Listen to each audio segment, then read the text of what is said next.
স্নেহের সুপ্রিয় শিক্ষার্থীবৃন্দ, তোমাদেরকে welcome to digital education Bangladesh.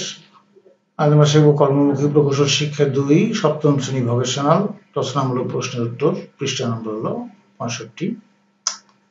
তো এখানে প্রথম রচনামূলক প্রশ্নটি ছিল মাঠ পর্যায়ে সিমেন্টের পরীক্ষাগুলো কি। পরীক্ষাগুলো হলো যে 1 নম্বর, সিমেন্টের বস্তার মধ্যে হাত প্রবেশ করা, কেমন অনুভব হচ্ছে। 2 হচ্ছে যে 1 মুষ্টি সিমেন্ট পানিতে ছেড়ে দাও, ফলাফল লেখো। 2 হচ্ছে 2 আঙ্গুলের মাঝে সিমেন্ট পেস্ট নিয়ে ঘষা দাও, কি অনুভব করবে। 4 নম্বর হলো সিমেন্টের রং পর্যবেক্ষণ করো, ফলাফল লেখো।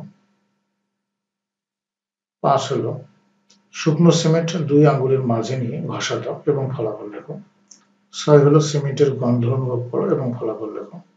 7 হলো 1 গ্লাস প্লেটের উপর ফুল সিমেন্টের উল্লেখ দিয়ে পানির নিচে 24 ঘন্টা ভিজিয়ে রাখো এবং ফলাফল লেখো।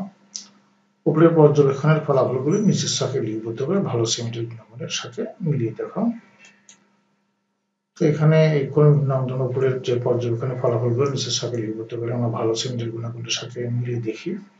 1 নম্বর উত্তর হবে ঠান্ডা অনুভব হবে, 2 নম্বর উত্তর হবে ডুবে যাবে, 3 নম্বর উত্তর হবে আঠালো মনে হবে, 4 হচ্ছে ধূসর মনে হবে, 5 হবে মিহি মনে হবে, 6 হলো মাটির গন্ধবিহীন, আর 7 হলো না ফেটে জমাট বেঁধে যাবে। এই হলো ওই 7টা প্রশ্নের উত্তর। এভাবে আমরা যাচাই করব। এরপর হচ্ছে 2 নম্বর প্রশ্ন, নির্মাণ কাজে সিমেন্টের ব্যবহার আলোচনা করো।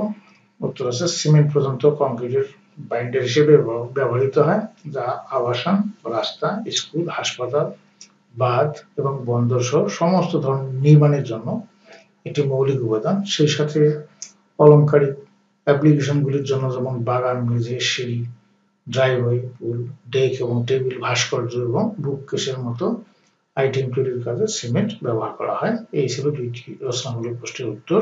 তো তোমাদের সবাইকে ধন্যবাদ। আমরা পরবর্তী অধ্যায় নিয়ে পরবর্তী ক্লাসে আলোচনা করব। তো তোমাদের সার্বিক মঙ্গল সুস্বাস্থ্য কামনা করে আজকে এখানে বিদায় নিচ্ছি। খোদা হাফেজ।